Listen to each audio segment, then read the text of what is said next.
It is the winter of 1960. The air in Singapore is thick with humidity and paranoia. In a dimly lit hotel room, a transaction is taking place. On one side of the table sits a man who believes he is untouchable. His name is Brian Gordon. To the casual observer, he is just another Western diplomat passing through Southeast Asia. But Brian Gordon is not a diplomat. He is a shadow. He is a high-level operative for the Central Intelligence Agency. And tonight, he is hunting. The CIA believes that every man has a price, especially in a place like Singapore. In 1960, this island is not the gleaming metropolis of glass and steel we know today. It is a swamp. It is a chaotic, mosquito-infested port city teetering on the edge of collapse. Poverty is rampant. Corruption is the standard way of doing business.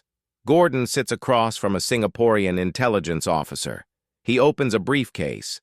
Inside, there is cash. A lot of it. Gordon is trying to buy state secrets. He wants access to the internal codes of the Singapore Special Branch. He wants to know who is who in the new government. He wants a back door into the mind of the nation. He smiles, confident that the deal is done. Because in 1960 Southeast Asia, nobody says no to the Americans. Nobody says no to the CIA. But Brian Gordon has made a fatal miscalculation. He thinks he is in a room with a corrupt officer. He doesn't realize he has walked into a trap. The officer across the table isn't looking at the money. He is looking at his watch. Suddenly, the door bursts open. Men from the special branch flood the room. There is shouting. There is confusion. The CIA agent is slammed against the wall. Handcuffs click onto his wrists. The predator has just become the prey. The news travels instantly up the chain of command. The phone rings in the office of the Prime Minister. On the other end of the line is a young, ferocious lawyer named Lee Kuan Yew. He listens to the report. Most leaders in his position would be terrified. Arresting an American agent? In the middle of the Cold War? It is political suicide. The United States is the most powerful nation on earth. They can destroy economies with a signature. They can topple governments with a whisper. Lee Kuan Yew pauses. His advisors are nervous. But Lee gives the order with a cold, terrifying calm. Lock him up. Keep him in prison. Do not let him go. This was the moment the game changed. This was the moment Lee Kuan Yew declared war on the arrogance of the West.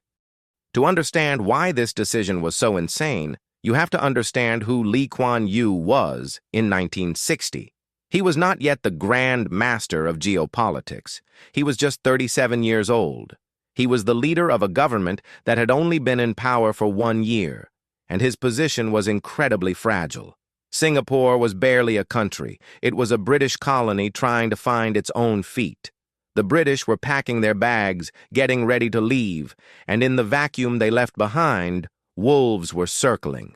To the north, the Malaysians were suspicious of this Chinese-majority island. To the south, the Indonesians were hostile, and inside Singapore itself, the situation was explosive. The communists were everywhere. They infiltrated the schools. They controlled the labor unions. They were organizing riots in the streets.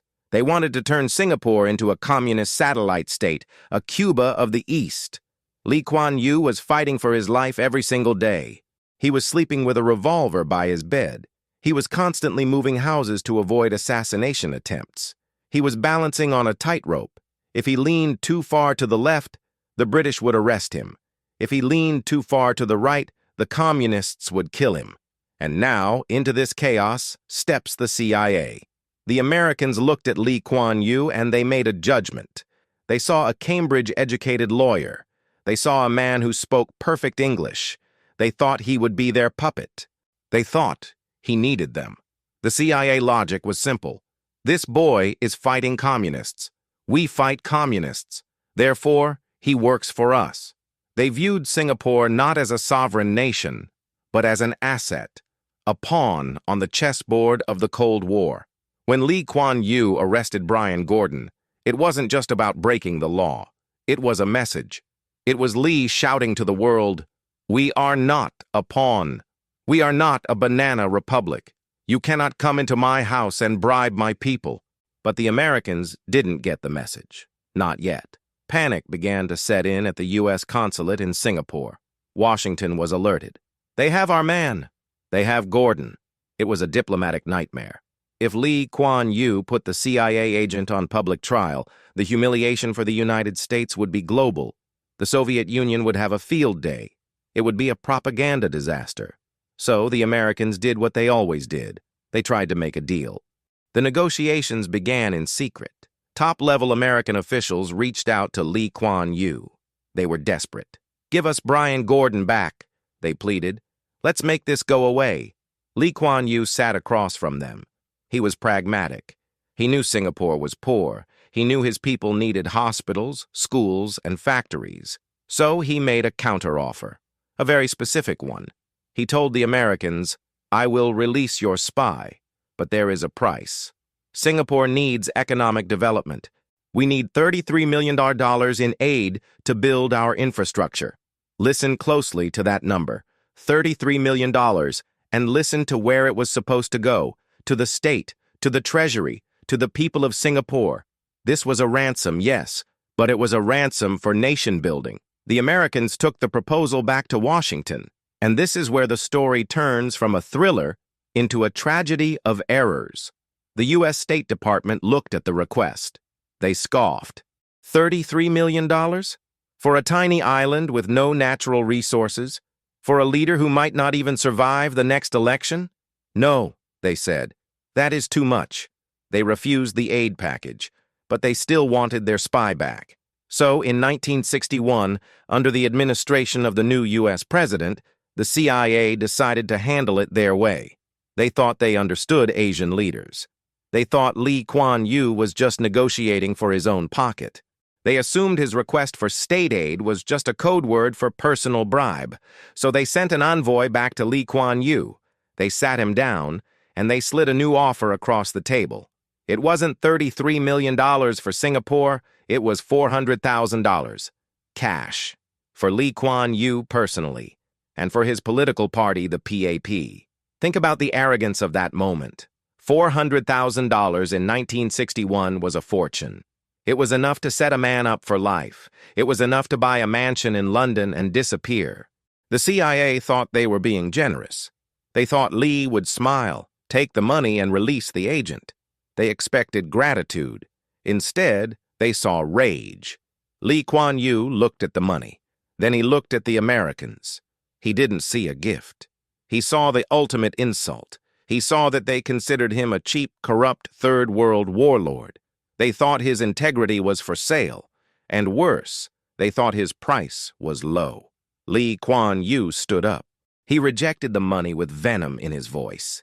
"You can keep your money," he told them. But he did something else. Something much more dangerous than taking the cash. He released the agent anyway. He sent Brian Gordon home, without the $33 million aid, without the $400,000 bribe. Why? Because Lee Kuan Yew realized that having leverage over the United States of America was worth more than money. He kept the records of the meeting. He kept the dates, the names, and the amounts. He documented the insult, and he filed it away in his archives. The Americans breathed a sigh of relief. They thought they had gotten away with it. They thought, "The crazy man let him go for free. We won." They didn't realize that Lee Kuan Yew hadn't forgiven, and he certainly hadn't forgotten. He was just waiting. He was waiting for the perfect moment to use that file as a weapon. And 5 years later, when the world was watching, he would pull the trigger. To understand why the Americans were running around Singapore with briefcases full of cash, we have to zoom out. We have to look at the map of the world in the early 1960s. The incident in that hotel room didn't happen in a vacuum. It happened on the front lines of the deadliest ideological war in human history, the Cold War. To the United States, the world was divided into two colors, blue for the free world and red for the communists. And in 1960, the map of Asia was turning red. China had already fallen to Mao Zedong. North Korea was firmly under communist control, and just a few hundred miles north of Singapore, a catastrophic war was brewing in Vietnam. The Americans were terrified. In the White House, President Eisenhower and later JFK were obsessed with one concept, the domino theory. The idea was simple and terrifying. If Vietnam fell to the communists, then Cambodia would fall. If Cambodia fell, Thailand would fall. And if Thailand fell, the next domino to topple would be Malaysia and Singapore. The Americans looked at Singapore and they didn't see a tiny island. They saw the Cuba of Asia. They saw a potential communist fortress sitting right in the middle of the most important trade route on Earth, the Strait of Malacca. This narrow strip of water connects the Pacific Ocean to the Indian Ocean. Half of the world's oil passes through it. If Singapore became a communist state, the Soviet Union or China could choke the global economy. They could cut off the oil supply to Japan and the West. So, for the CIA, keeping Singapore on the blue side wasn't just a preference. It was an existential necessity. They couldn't afford to take risks. They needed to control the government of Singapore. They needed a puppet. And this is why they were so clumsy, so desperate, and so aggressive with Lee Kuan Yew. They didn't respect him because they were too busy panicking about the Soviet Union. They saw Lee Kuan Yew as a small obstacle in a much larger game. But they were wrong. Because while the Americans were staring at the map of the world, Lee Kuan Yew was staring at the streets of his own city. And what he saw there was even more dangerous than the CIA. Lee Kuan Yew was fighting a war on two fronts. On one side, he had the American imperialists trying to buy him. On the other side, he had a ferocious internal enemy trying to destroy him, the communists inside Singapore, specifically a group known as the Barisan Socialis. Today, we remember Lee Kuan Yew as the undisputed master of Singapore. But in the early 60s, he was hanging by a thread. The Barisan Socialis were not just a political opposition party. They were a revolutionary movement. They were backed by Beijing. They had the support of the massive trade unions. They controlled the Chinese middle schools, where thousands of students were radicalized. Their leader, Lim Chin-siong, was young, charismatic, and fiery. Many people believed that Lim, not Lee, would end up ruling Singapore. The streets were chaotic. Strikes were paralyzing the economy. Buses were being burned. Riots were common. The communists painted Lee Kuan Yew as a Western stooge. They called him a running dog of the British and the Americans. Their entire propaganda narrative was that Lee Kuan Yew was a traitor who would sell Singapore to the highest bidder. And this is where the genius of Lee Kuan Yew reveals itself. This is why rejecting the CIA bribe was the only move he could make. Imagine if he had taken the money. Imagine if he had accepted that $400,000. The CIA would have owned him. But more importantly, if the Barisan Socialis ever found out, and they had spies everywhere, it would have been the end. They would have printed it in every newspaper. Lee Kuan Yew takes American gold. The people of Singapore, who were fiercely anti-colonial, would have turned on him instantly. His government would have collapsed. The communists would have swept into power. And Singapore really would have become the Cuba of Asia. So when Lee Kuan Yew said no to the CIA, he wasn't just being honest. He was surviving. He realized that to defeat the communists, he had to be more independent than them.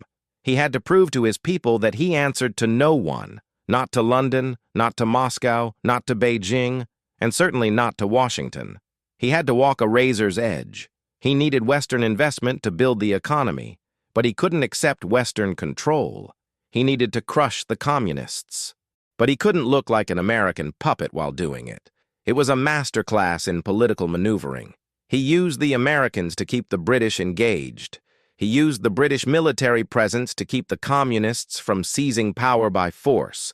And he used the threat of communism to make the West invest in Singapore. He played them all against each other. But the Americans were too blind to see it. They treated him like a greedy politician. They didn't realize they were dealing with a grandmaster of 3D chess. By trying to bribe him, the CIA insulted the one thing that gave Lee Kuan Yew his power, his credibility. He knew that money could be spent, but reputation is forever. If he lost his reputation, he lost Singapore. So he kept the receipt. He kept the evidence of the bribery attempt. Because he knew that in this dangerous game of survival, information was more powerful than bullets. And he knew that sooner or later the Americans would try to bully him again. He was stockpiling ammunition for a battle that was yet to come, a battle that would take place publicly 5 years later, when the stakes were even higher, when Singapore would find itself expelled, alone, and desperate. That was when Lee Kuan Yew would decide to pull the trigger on the CIA.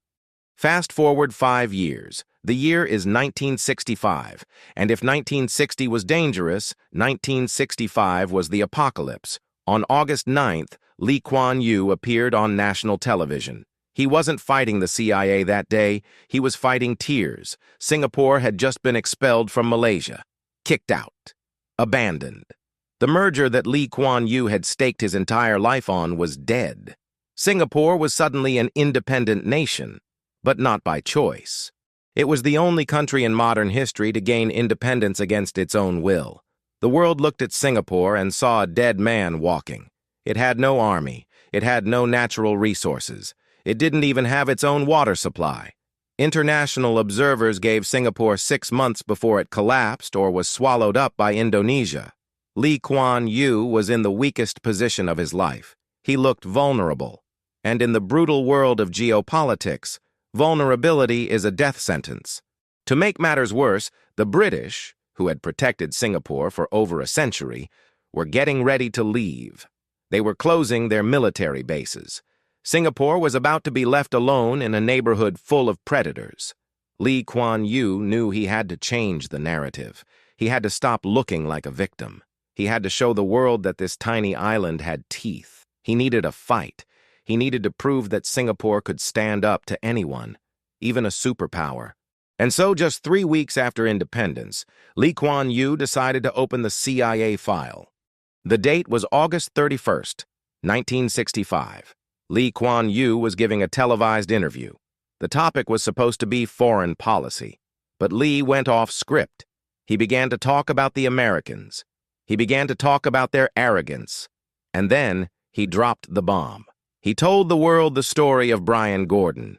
He told the world about the hotel room in 1960. He told them about the $33 million in aid that was refused. And he told them about the $400,000 bribe that was offered to him personally. It was a calculated explosion.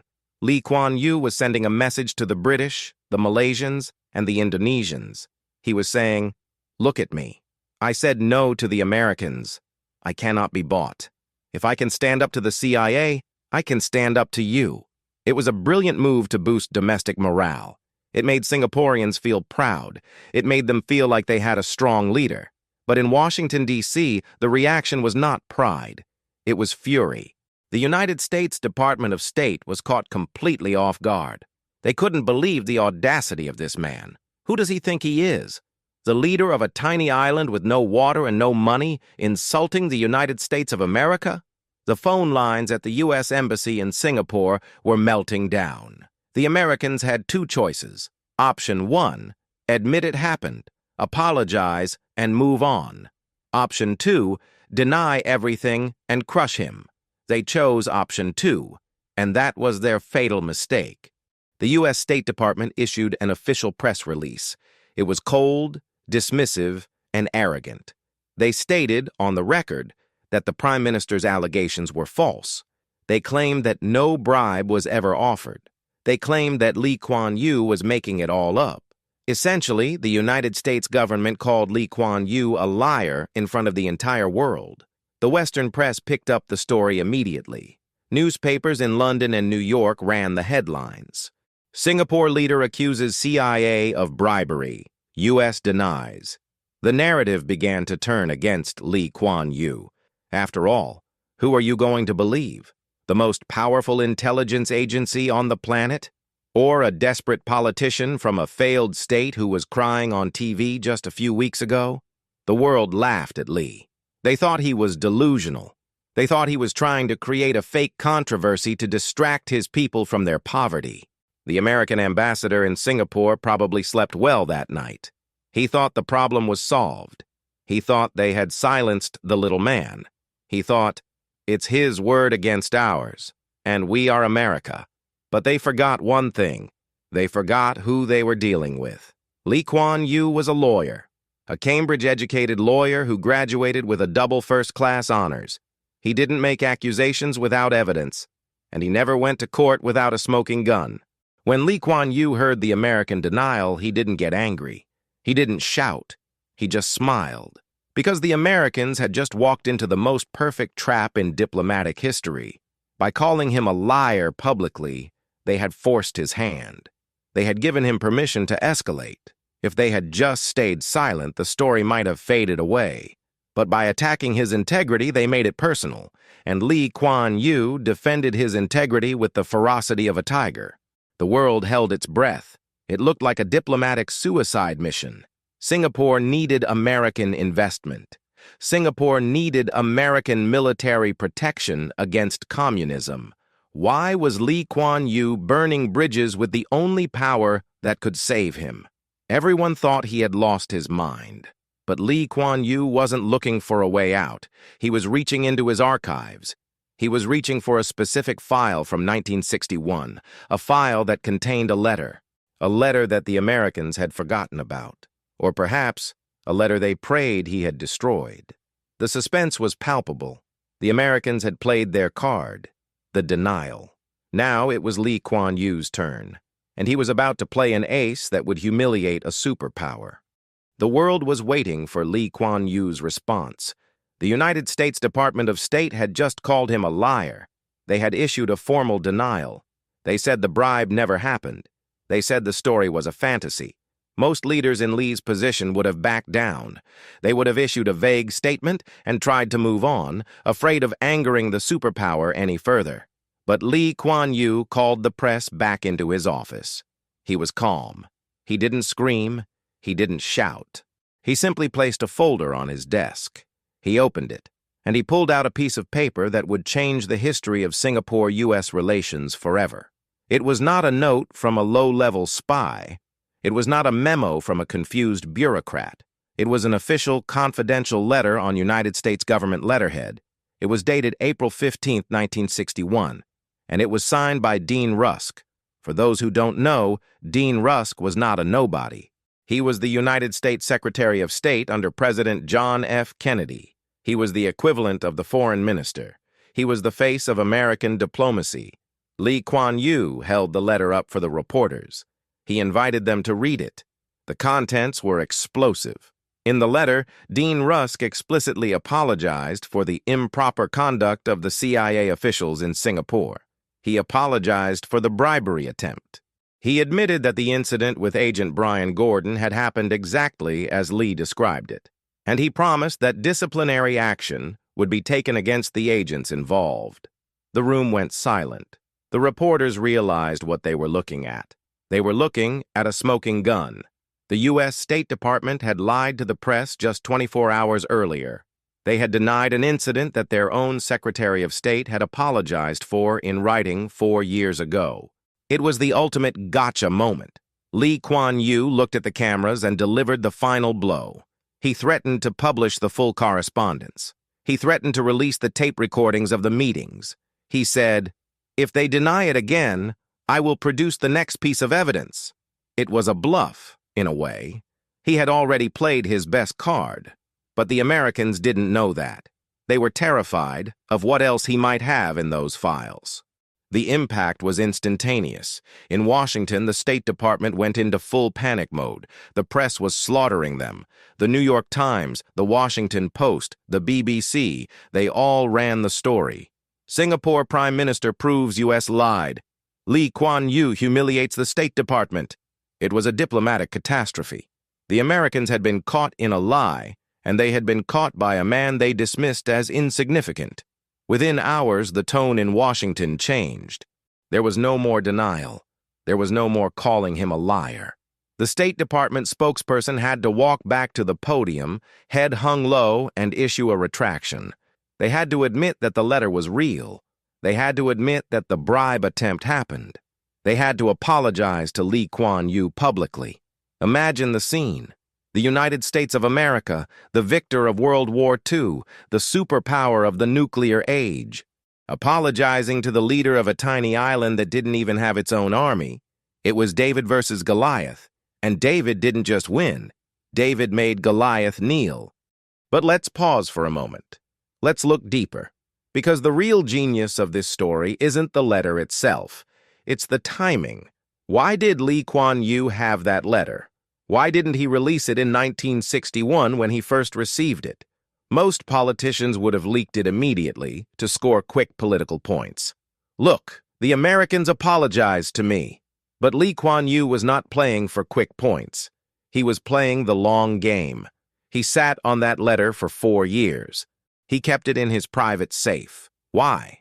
Because in 1961, he didn't need it. In 1961, he was relatively strong. The British were still there.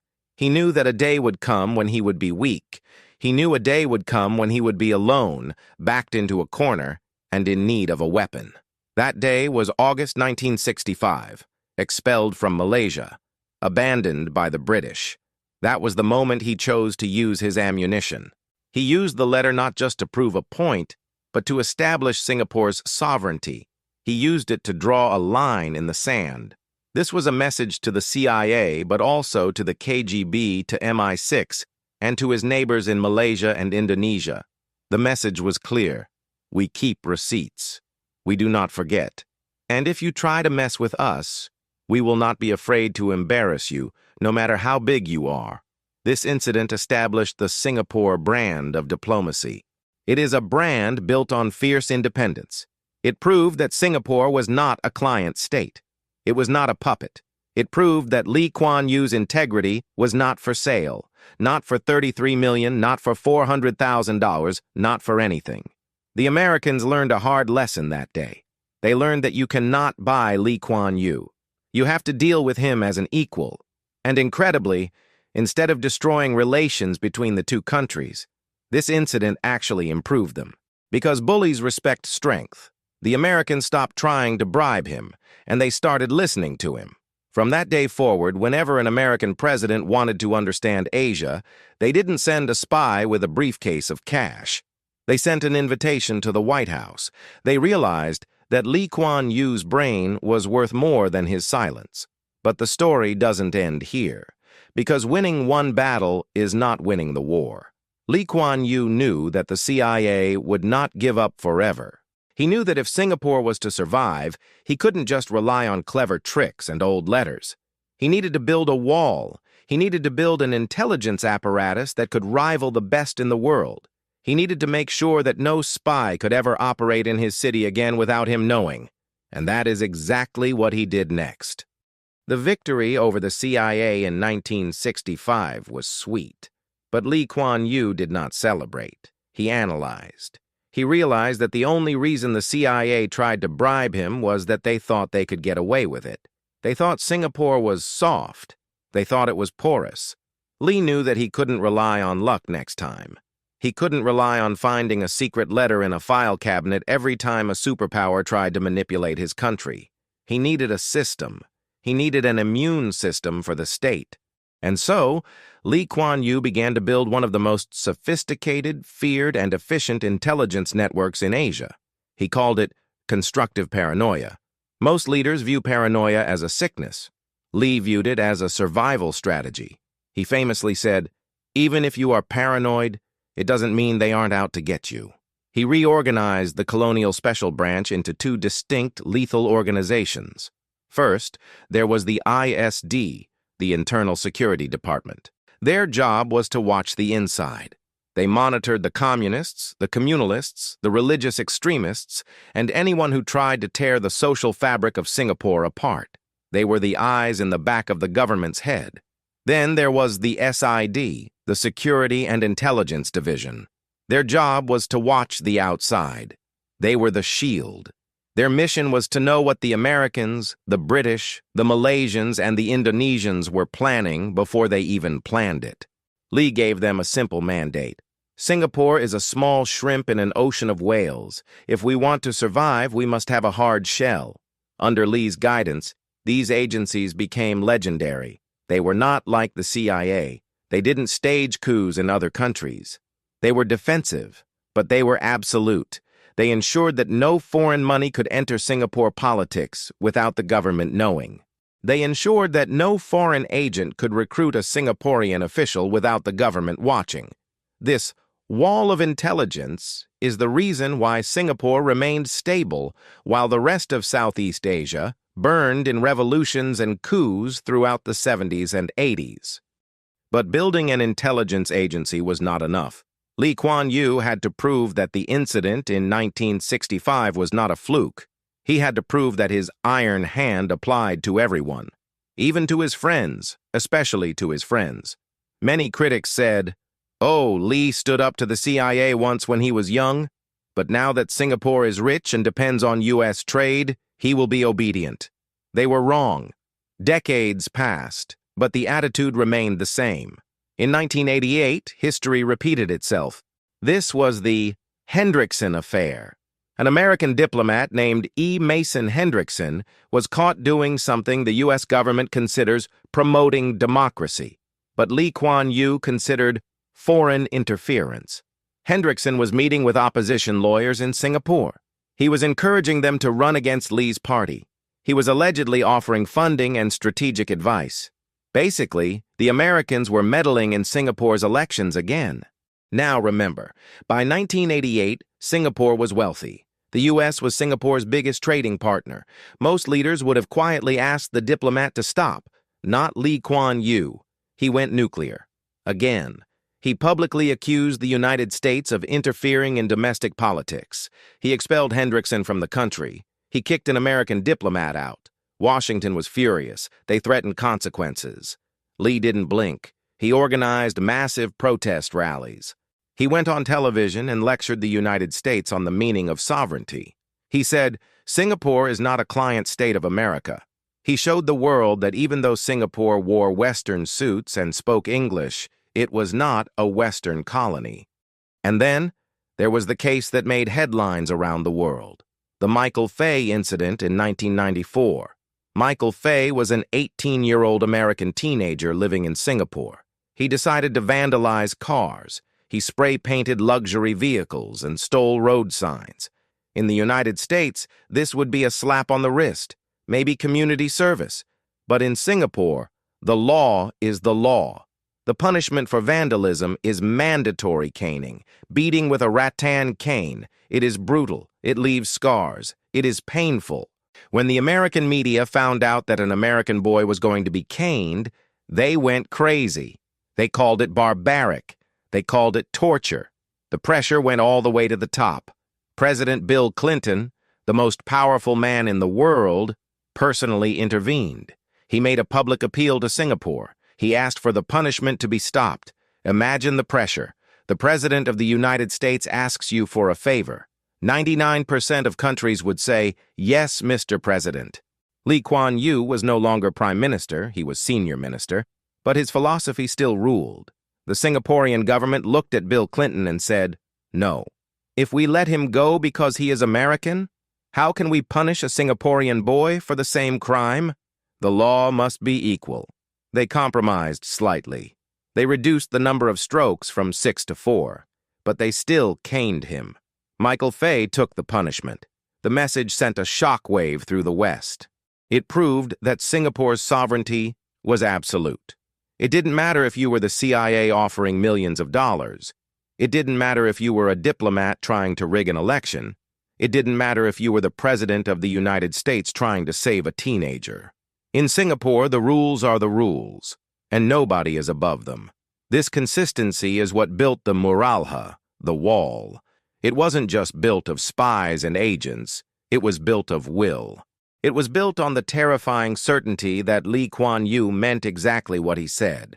This is why eventually the West stopped trying to meddle. They realized it was simply too painful. They realized that Singapore was a prickly hedgehog that you could not swallow. And this respect, earned through conflict, is what allowed Singapore to thrive. And here we arrive at the greatest paradox of Lee Kuan Yew's life. We have spent the last hour talking about fights. We talked about bribes rejected. We talked about diplomats expelled. We talked about teenagers caned against the wishes of the American president. By all logic, Lee Kuan Yew should have been an enemy of the United States. He should have been sanctioned. He should have been isolated like Fidel Castro or Hugo Chavez. But look at the photo albums of the White House. Look at the history books. Lee Kuan Yew was not isolated. In fact, he was the only leader in history to be invited to the White House by every single U.S. president from Lyndon B. Johnson to Barack Obama. Richard Nixon called him a genius. Ronald Reagan called him a legend. Bill Clinton, the same man whose request he refused, later flew to Singapore to ask for his economic advice. George W. Bush listened to him for hours on the strategy for the Middle East. And Barack Obama called him a giant of history. How is this possible? How did the man who publicly humiliated the CIA become the Oracle of Asia for the American elite? The answer lies in the very first incident we talked about. The answer lies in the rejected bribe. You see, in the world of geopolitics, yes men are cheap. Leaders who can be bought are useful, but they are not respected. They are disposable. But a leader who looks a superpower in the eye and says no, that is a leader you listen to. The Americans realized that Lee Kuan Yew was telling them the truth. He was brutally honest.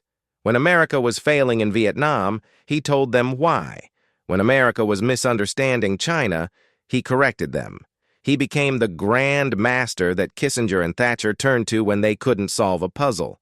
They knew he couldn't be bought. Therefore, they knew his advice was pure.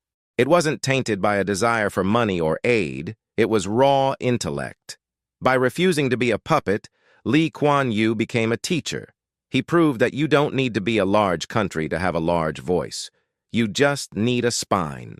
So, what is the lesson for us today? As we look at the gleaming skyline of modern Singapore, as we look at the Marina Bay Sands and the busy port that powers the world, it is easy to forget how close this all came to not existing. It is easy to forget that in 1960 this was a swamp infested with spies.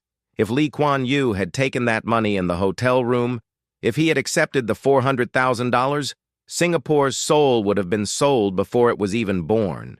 It would have become just another client state, just another outpost for a foreign empire.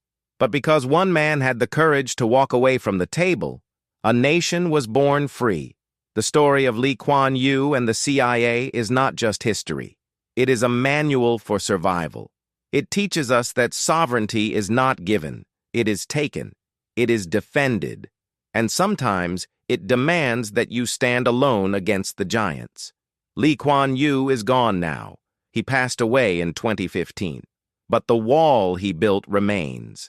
The culture of no corruption remains. And the spirit of that young lawyer who refused to be bribed lives on in the DNA of the country. Singapore stands today as a fortress, a small red dot on the map that no one dares to bully, a testament to the power of intelligence, discipline, and an unbreakable will. The CIA thought every man had a price. Lee Kuan Yew taught them that some things are priceless. Thank you for watching this deep dive into the archives. This was the story of the day the giant blinked. If you want to uncover more secrets of the Iron Hand, if you want to understand the strategies of the world's most effective dictator, make sure you are subscribed. Welcome to the LKY Files. Class dismissed.